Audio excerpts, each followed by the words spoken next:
तो दोस्तों आज मैं एक्सप्लेन करने वाला हूँ हाल ही में रिलीज हुई एक बहुत ही बेहतरीन हॉरर मूवी को, जिसका नाम है Late Night with the devil.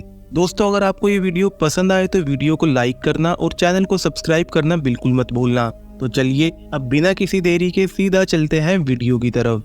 कहानी की शुरुआत एक न्यूज रिपोर्ट को दिखाते हुए होती है, जिसमें हमें बताया जाता है कि अमेरिका का 70s का दौर बहुत ही दहशत और वॉयलेंस से भरा हुआ था। उस समय अमेरिका में वॉयलेंस के साथ साथ ब्लैक मैजिक रिचुअल और कल्ट जैसी चीजें अपनी चरम पर थी, जिसकी वजह से इस दौर को शैतान का युग कहा जाने लगा।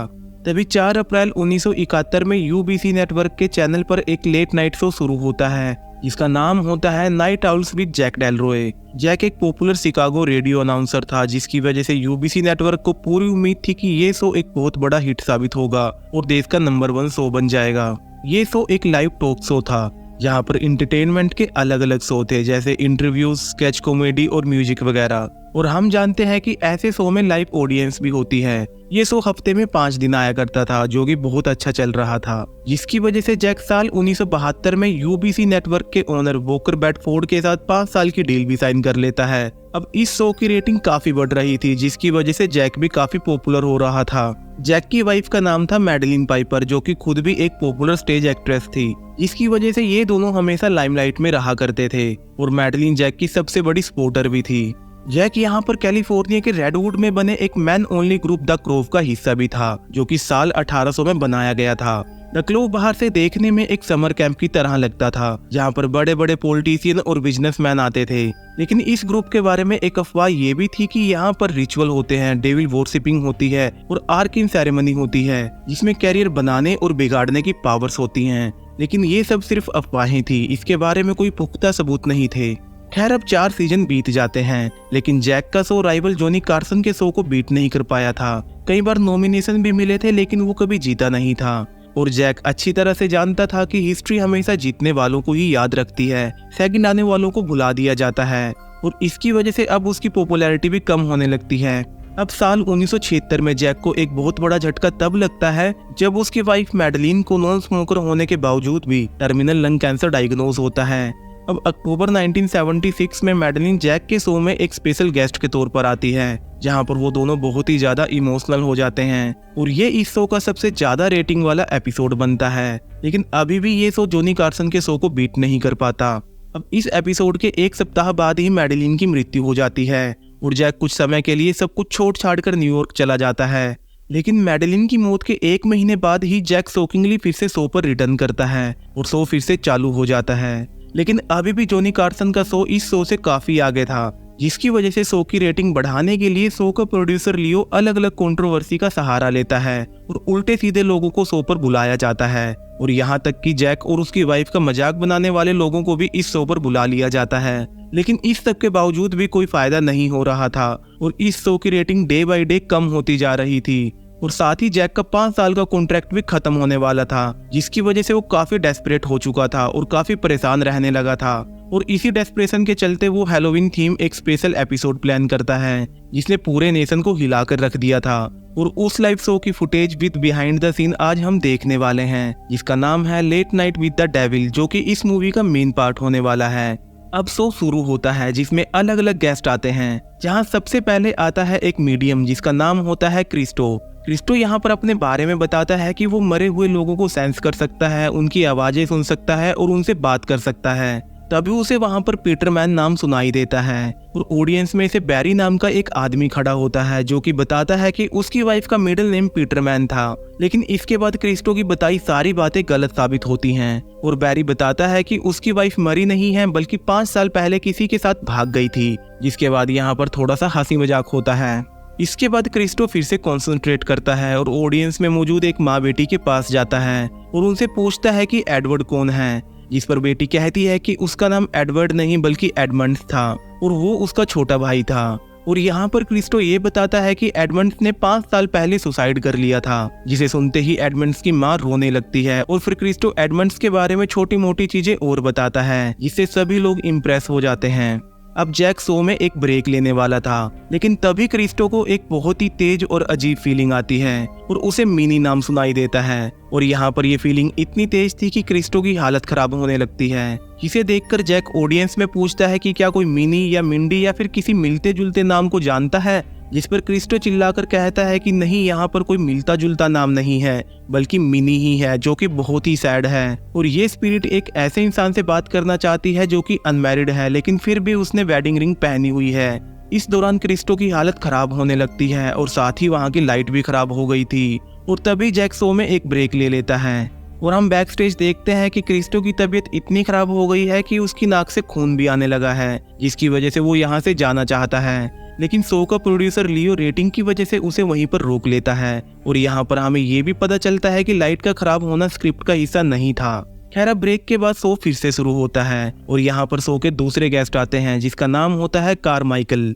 कारमाइकल पहले एक मैजिशियन था, लेकिन अब वो एक रिसर्चर बन चुका है जो कि पोजेशन, डेड पीपल, स्पिरिट और पैरानॉर्मल एक्टिविटीज पर रिसर्च करके सच और झूठ को सामने लाता है। अब पहले तो कारमाइकल शो पर कुछ मैजिक ट्रिक दिखाता है, लेकिन वो इस बात से भी एग्री करता है कि उसका खुद का काम भी लोगों को ट्रिक करके उन्हें बेवकूफ बनाने का है। लेकिन वो यहाँ पर दूसरे लोगों का भी पर्दाफाश करेगा।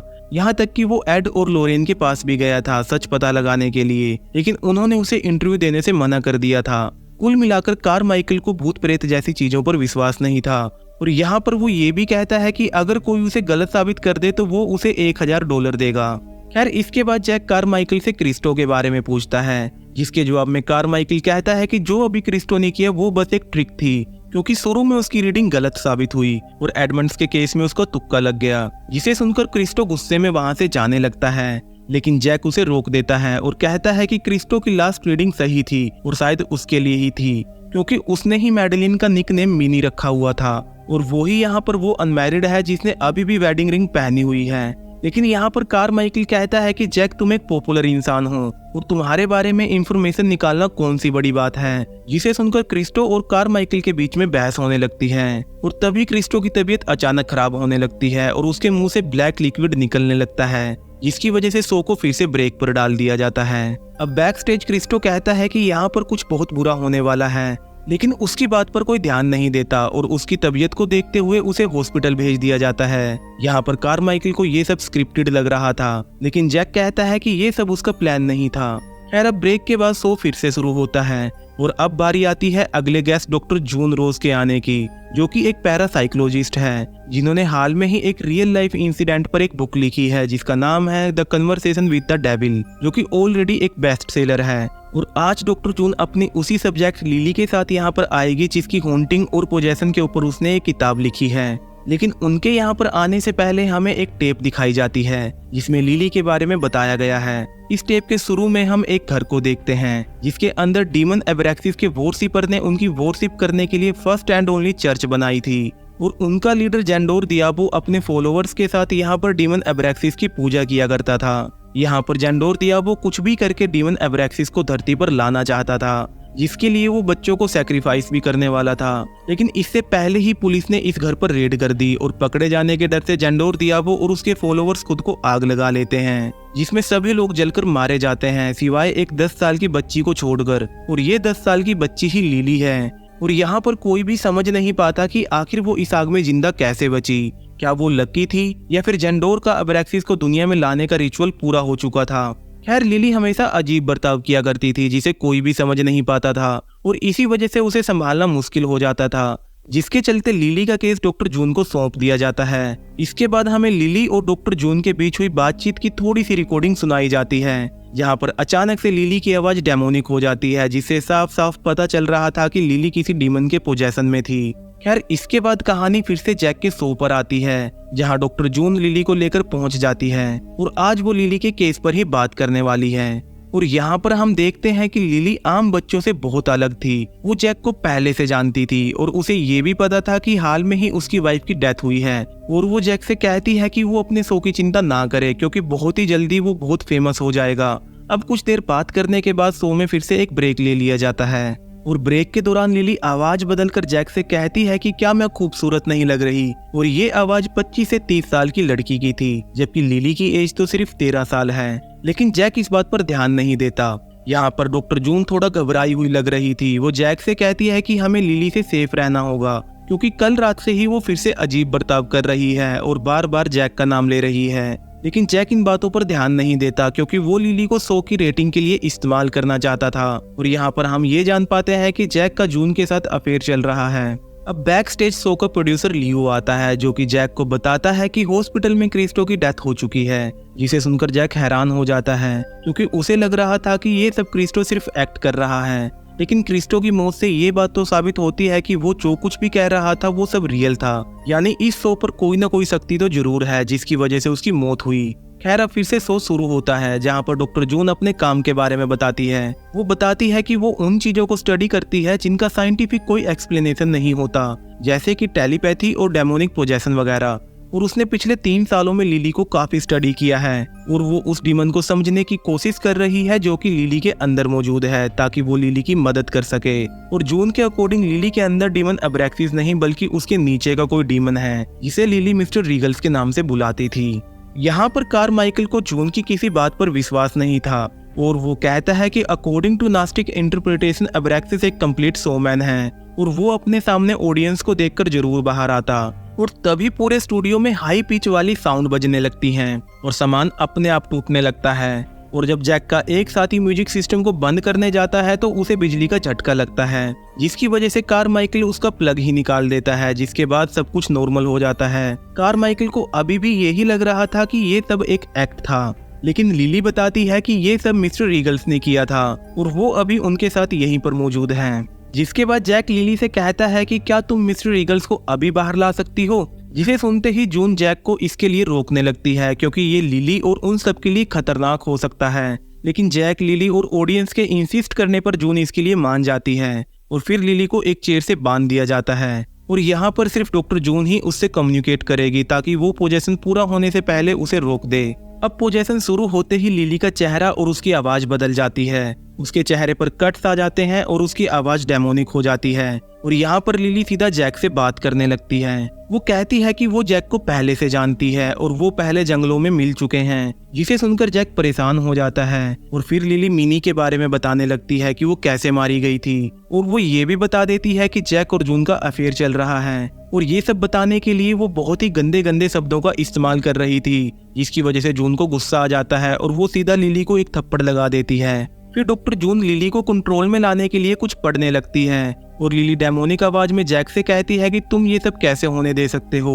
और तभी पूरे स्टूडियो में हलचल होने लगती है और लिली हवा में लेविटेट होने लगती है। लेकिन तभी लिली अपने आप ही होश में आ जाती है, जिसके बाद शो में एक ब्रेक ले लिया जाता है। ब्रेक के दौरान लिली को खोल दिया जाता है और जैक जून से बात करने लगता है। जैक को कुछ भी समझ में नहीं आ रहा था कि आखिर यहाँ पर क्या हुआ था, लेकिन इतना सब होने के बाद भी कारमाइकल को ये सब एक ट्रिक ही लग रही थी। खैर, शो फिर से शुरू होता है और अब कारमाइकल इस पूरे इंसिडेंट को एक्सप्लेन करेगा।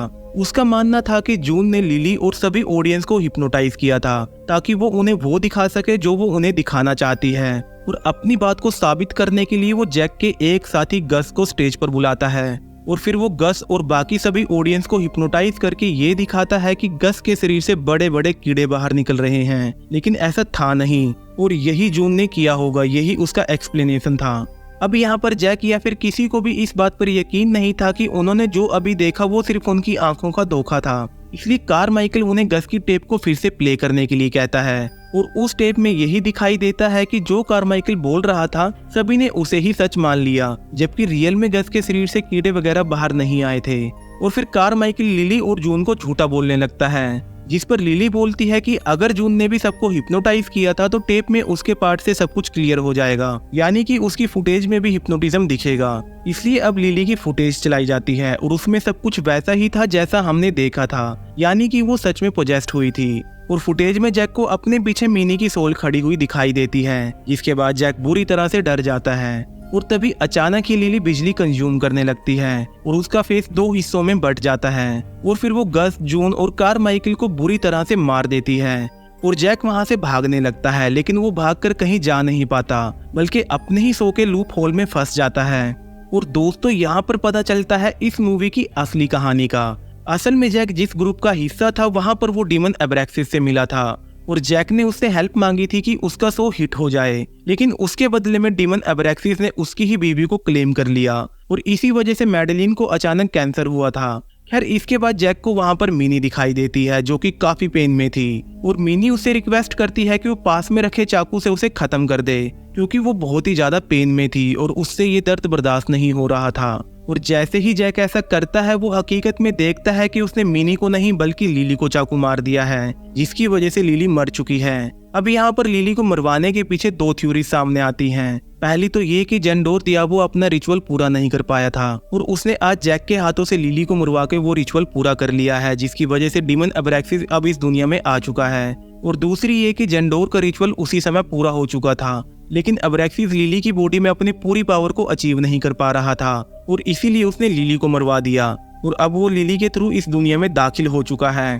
और कुछ थ्योरीज की माने तो डीमन अब्रैक्सिस अब टीवी में समा चुका है, क्योंकि आज के दौर में टीवी को ही ईविल कहा जाता है। और इसी के साथ Late Night with the Devil movie यहीं पर खत्म हो जाती है।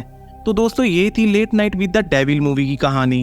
अगर आपको ये वीडियो अच्छी लगी है तो वीडियो को लाइक करें और चैनल को सब्सक्राइब करना बिल्कुल ना भूलें। तो चलिए मिलते हैं अगली वीडियो में एक नई कहानी के साथ, तब तक के लिए बाय बाय।